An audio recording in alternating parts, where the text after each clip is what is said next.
Hello ladies and gentlemen, I am Screen Scene Guru, and tonight I'll be discussing the Netflix adaptation of Lost in Space. Really cool series that they've done. This was back in 2021. It started in, 2019, so it lasted a few years. It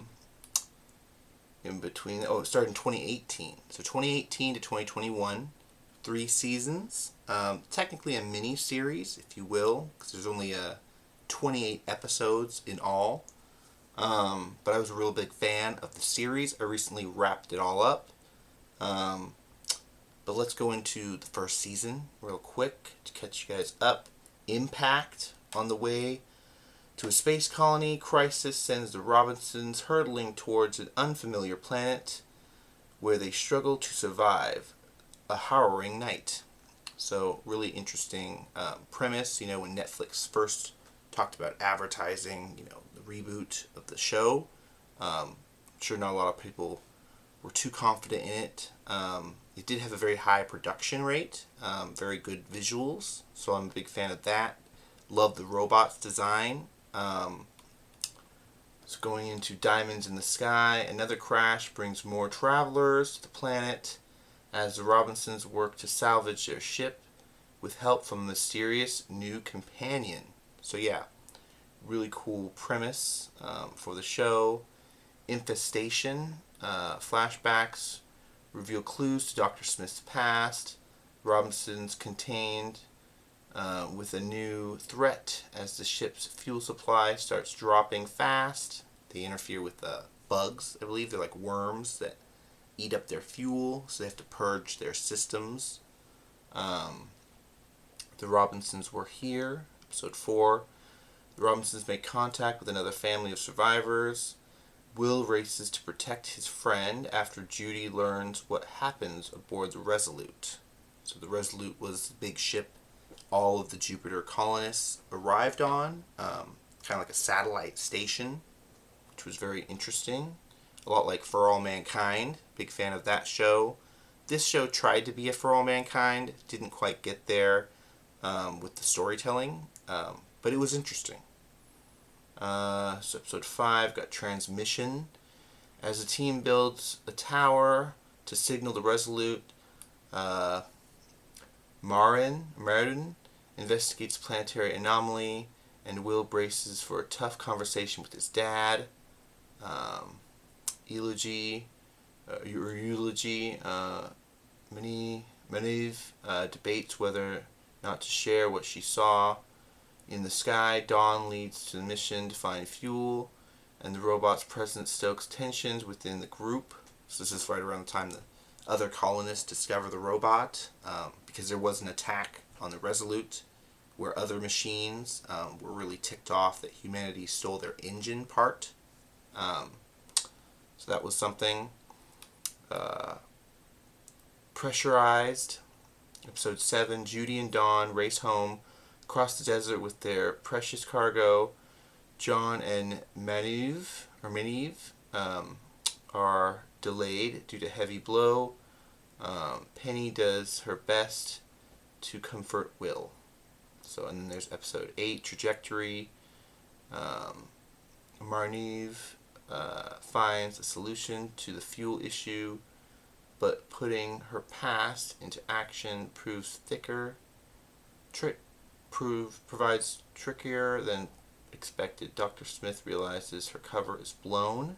So yeah, you find out Dr. Smith was impersonating her sister. So that was very interesting. She was a former criminal on Earth, and all of the people that are supposed to be colonists are supposed to be like pure and not have like any kind of criminal history or anything like that. So going on, we got Resurrection. Judy sets out to find Marin, while Will and Penny lead an expedition to the caves. Dr. Smith pursues a new exit plan. And there's episode 10, Danger, Will Robinson.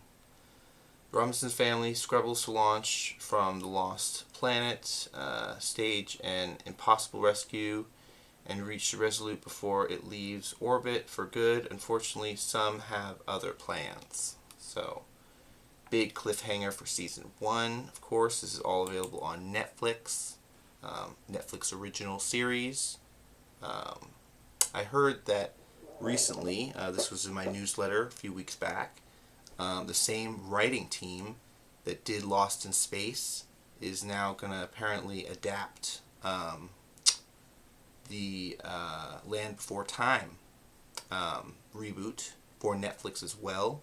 So that's very interesting. I know we just had a reboot with Will Ferrell and Danny McBride for Land Before Time, but I think it'd be cool to see a series adaptation of it as well.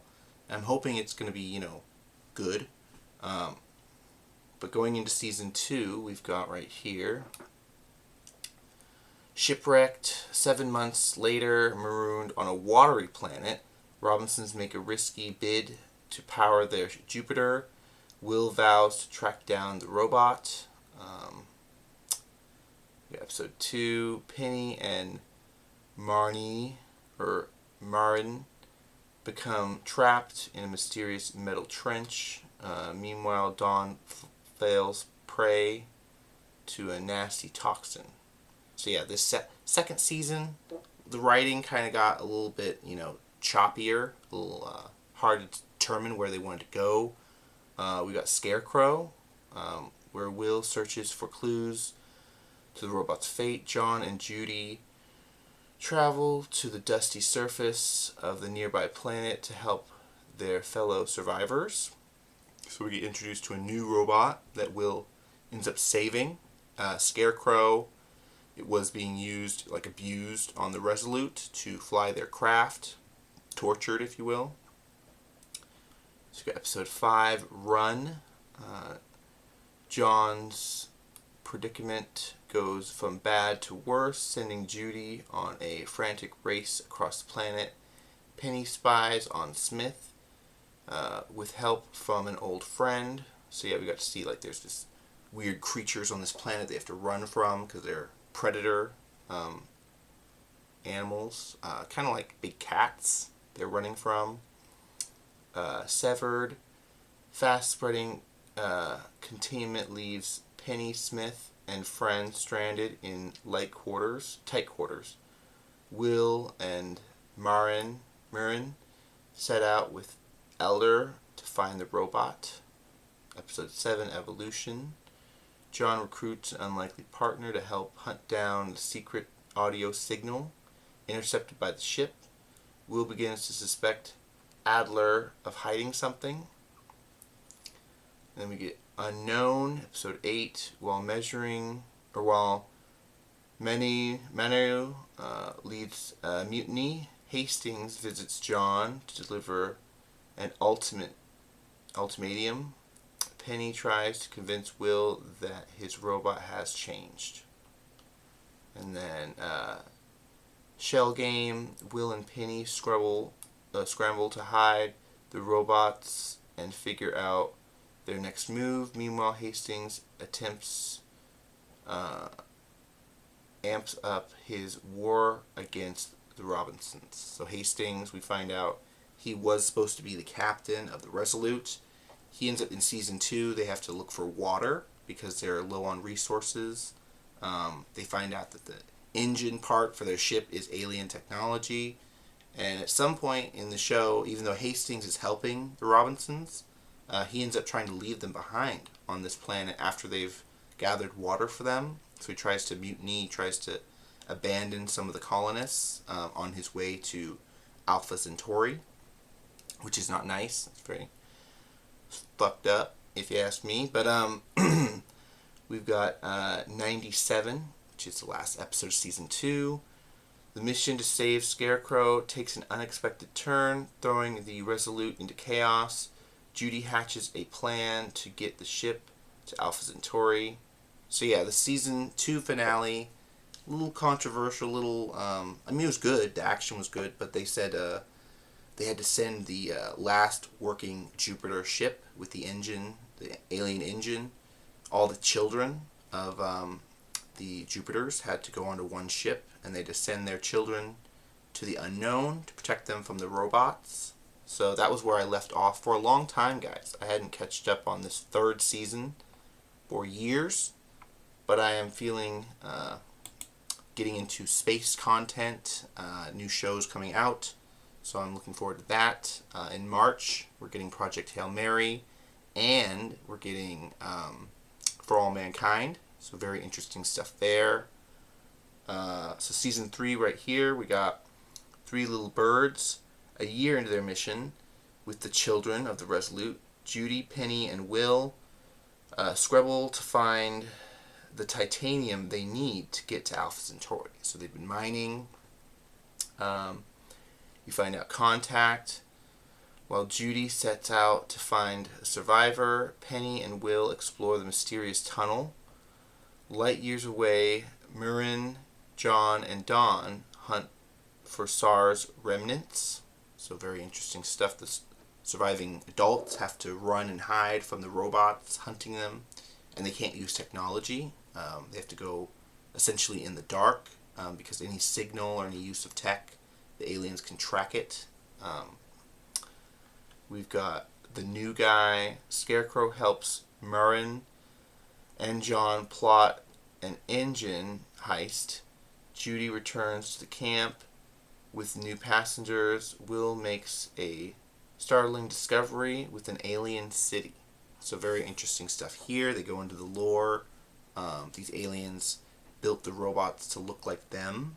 4 arms, 2 legs. So basically the reason why the robots look the way they do is they were created to look a certain way. And then we know, of course, the robot that Will is interacting with, it changes its shape. It transforms into more of a humanoid, 2 arms, 2 legs, 1 head.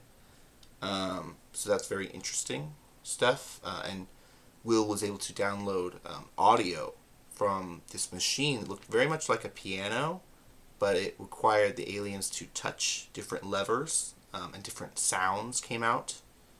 So he was downloading that audio, checking that out. We got episode 4. Nothing Left Behind. As the adults race to destroy all clues to the location of the Alpha Centauri, the Robinson kids receive an ominous message from SAR, which is, of course, the bad robot. Stuck after crashing on a boggy planet, Murin and Judy contained with a massive salvation creature, massive salivating creature, which is a worm. Giant worm tries to eat their ship, while John and Penny work on freeing the trapped robot. Episode 6, Final Transmission. The story of Dawn's run-in with SAR leads to the Robinsons to an alarming realization. Will sneaks out on a dangerous solo mission. So you find out that Will's been talking smack this season about, I gotta go out on my own, and me and the robot have to go do this stuff. We're not going to be able to go with the family. Hyping it up. All for Will to be stabbed through the heart, which was ridiculous. But SAR stabbed him. They put him in a medical pod. And then eventually the robot that we are aware of sacrificed himself to save Will. Protected his heart, which was really nice. Very sweet. But we thought for a while that the robot was gone. It was like we couldn't lose our robot, no. But episode 7, we've got contingencies on contingencies. The Robinsons race to get help for Will, warn the colonists, and active secret defense system. Jave tags along with Penny on a risky mission. So yeah, you get to see Penny had a love triangle this season between 2 boys. Goofy stuff going on there. But really interesting to see Alpha Centauri and how they've already got concrete buildings set up. So there's been several away parties being sent to build some form of a society, because it looked like Avatar. It looked like things were just built there already. And they had a secret security grid no one knew about.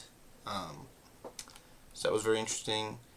Episode 8 was titled Trust. So season 3 was a little bit shorter than season 1 and 2. 1 and 2 we got 10 episodes, and then season 3 we only got 8. So they were wrapping it up.